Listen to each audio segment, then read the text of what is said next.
Hello friends, and welcome back to my channel. So it is week 5 of the Three Rivers Pantry Challenge. Now for all of February, I have decided to try as best as I can to use something out of my freezer to try and pare down my freezers because they are still jam-packed. Even though we've been eating out of it for the past year, it has still got a lot of food in it that I would like to pare down and try to use up. So for tonight's dinner, I decided to pull some hamburger out of the freezer and also some green beans from last year's garden. So here it is. The hamburger was actually still frozen, so I actually had to soak it in some water to get it defrosted. I have some mushrooms, some green beans also from the freezer from last year's garden, and then I have some potatoes that I canned up back in 2021. So that's gonna be tonight's dinner. I decided to make Salisbury steaks with mashed potatoes and green beans.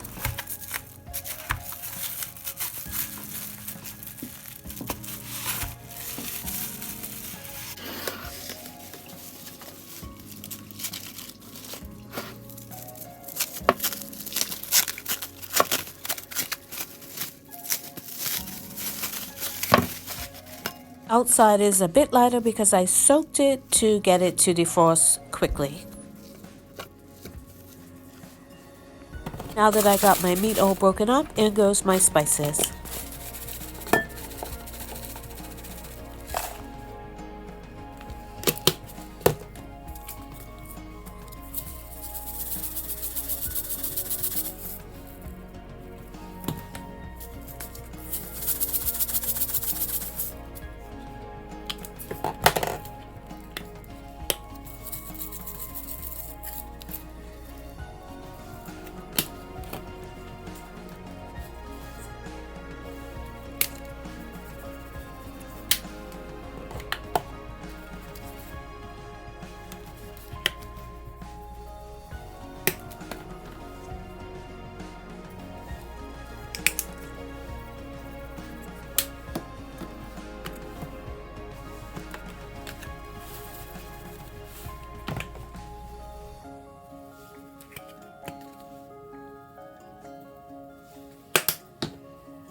In a separate bowl, I'm going to do my breadcrumbs and my egg mixture.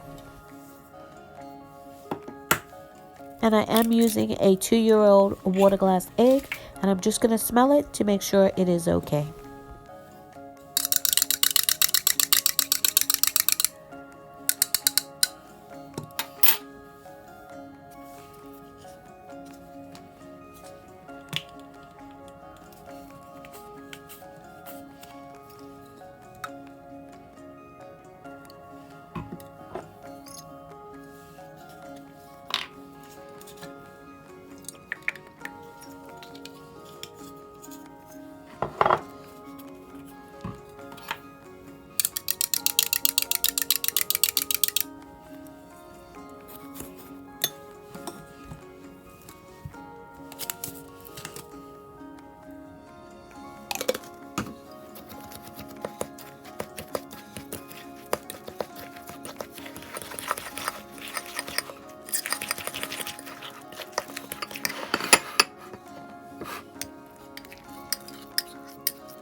So now that I've got all my spices and my breadcrumb mixture mixed into my hamburger really thoroughly, I'm actually going to cover this and put it into the fridge to marinate for about 30 minutes or until I get the rest of my meal ready to go. And then I will come back to the Salisbury steaks. So as I'm preparing the green beans from the garden last year that I pulled out of the freezer, I can already tell that this is not going to be enough.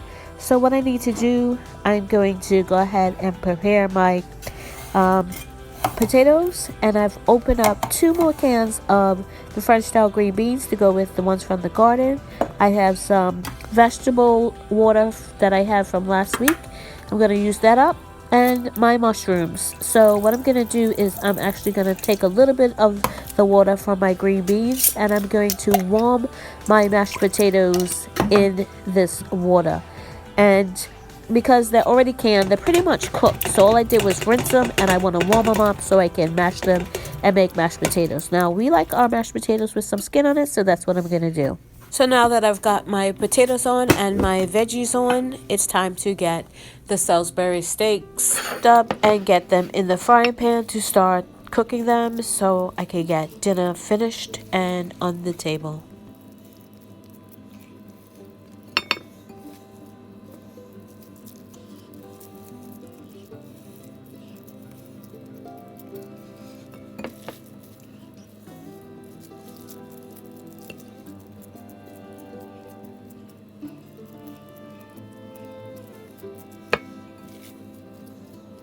So now that I've got all my Salisbury steaks shaped up and ready to go into the frying pan, it's time to go over to the stove and get them fried.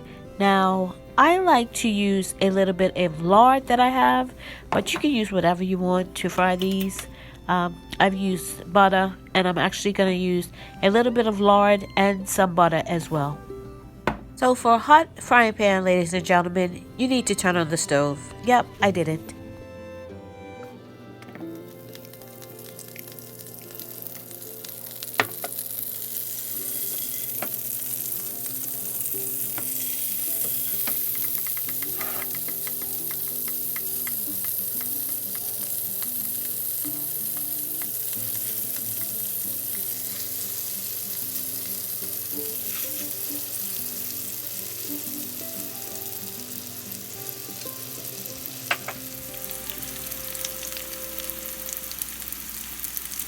So now that I have those browned on both sides, I'm going to start making the sauce.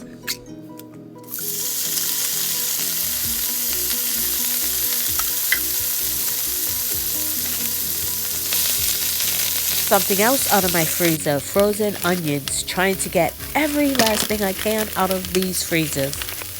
One other item out of the freezer, some home canned pasta sauce that I didn't have enough to can, so I just froze it into squares. So I had a little bit of marinara sauce left in the fridge, and I'm trying to use that up as well. And I just rinsed the jar out with some of the water from the veggies.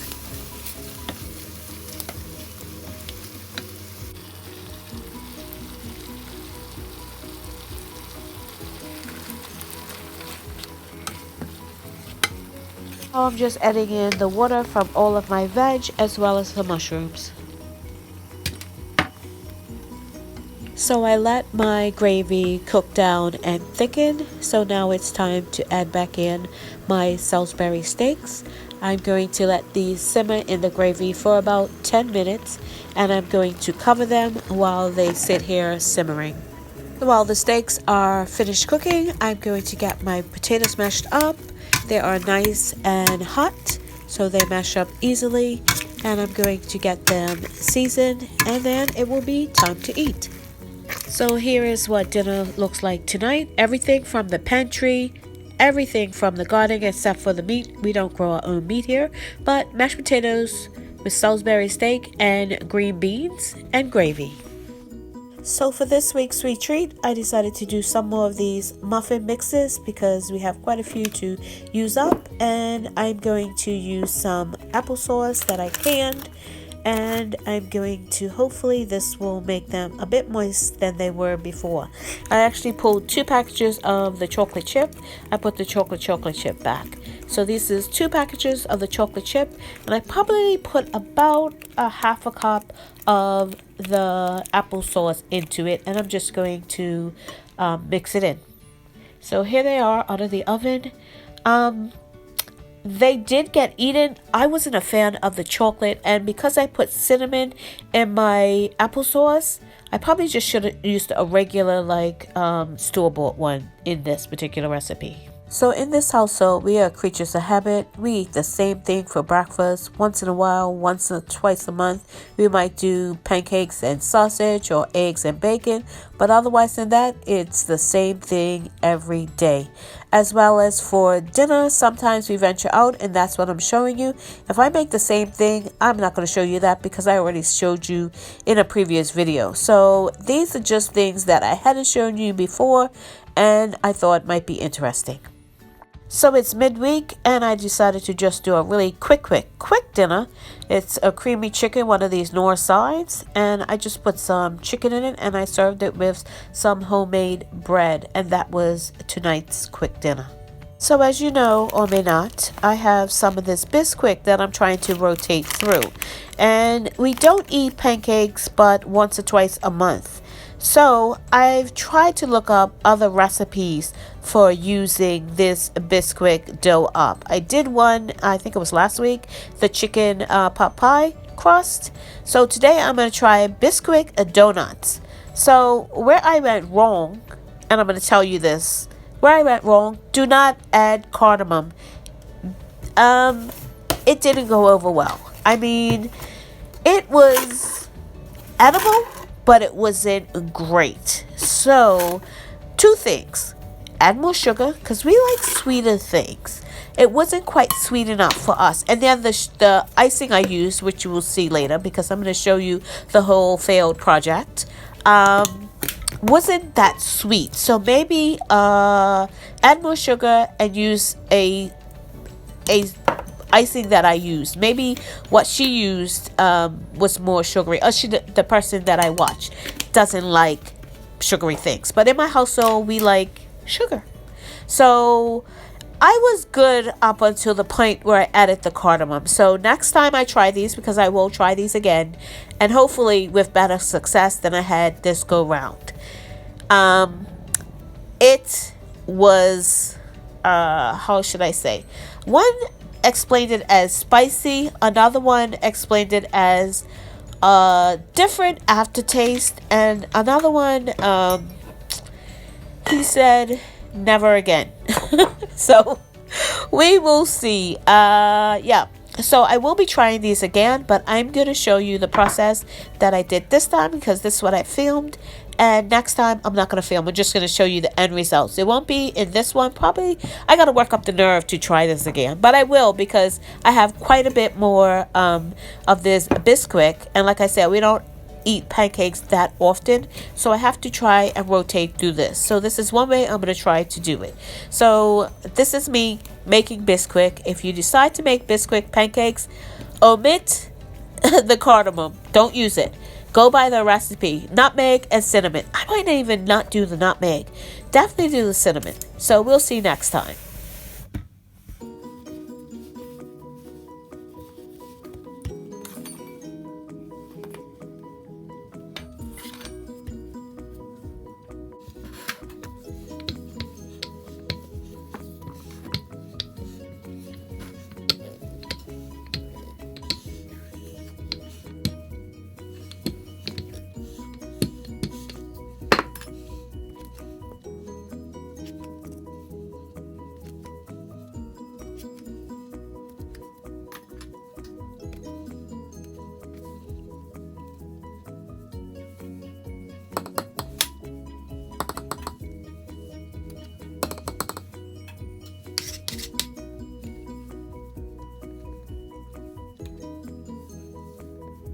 So do you see my oil? I actually had to mix two oils.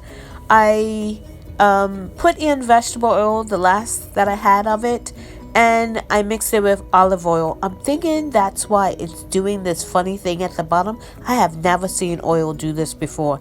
Well, I don't really fry things very often. I've probably done fried chicken twice in my married life. So they say if you stick a wooden spoon in your oil and there's bubbles around the sides of it, as you can see it is, your oil is ready to go. So I guess my oil is ready to go.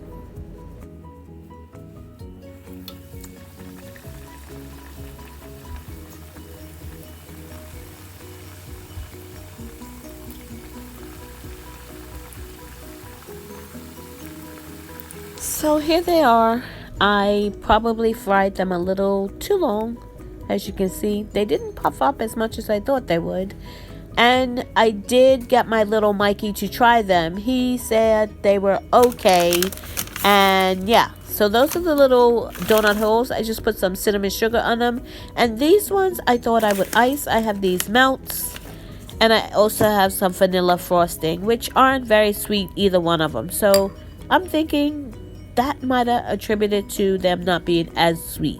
So here they are, all iced. They look pretty. The icing was good. But yeah, I tried one with the icing on it, and I agree. They're not my best effort. But as you can see, none are left. This is what was left after everybody had some, and this is all that was left the next day. So it is Friday, and I decided to do a quick artisan loaf for Flour It Up Friday, and this is all that's left of that loaf I just made. I don't know if you can see the steam coming off of this thing still, but it is. Yeah. So what I'm going to do, I wanted to do a soup, but I thought I would do a mock fish chowder. So my fish chowder, I'm going to use tuna fish. That's a fish, right? It'll work. Then I have some vegetable broth here I want to use, some celery, some white cooking wine, some butter. Of course, everything's better with butter. Corn, carrots, onions out of the freezer, and then some tomato sauce out of the freezer as well. And that's going to be tonight's dinner. My pantry version of fish chowder. So this is vegetable broth I came back in April of 2019. And I don't know if you can see that. Underneath the bowl sign there, the logo, there is a little indentation. This is actually a reused lid. Now, I don't reuse my lids now, and I didn't intentionally reuse my lids, but I did notice that some of these were reused when I go to open them, that I'm using the contents. I didn't intentionally do it, but maybe there is something to all those people saying you can possibly reuse the lids for pressure canning. So let's make our fish chowder. And in goes my butter. And for those of you who saw my Flour It Up video on Friday, yes, this is the same Dutch oven I used to make my bread in earlier today. And all I did was rinse it out. It wasn't that dirty. And now I'm making fish chowder in it. Why not?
And here it is, my pantry fish chowder, and I am serving it with some artisan bread that I made earlier today with some butter on it.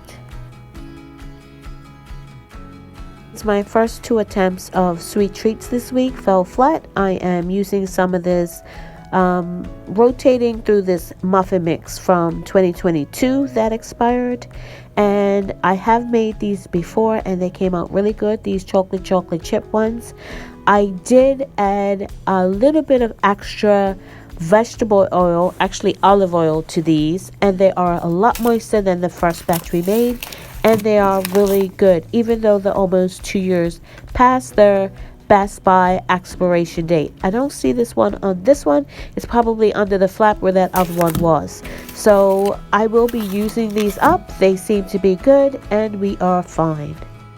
Thank you so much for watching. If you haven't subscribed, please subscribe and click that notification bell to be notified when I upload videos.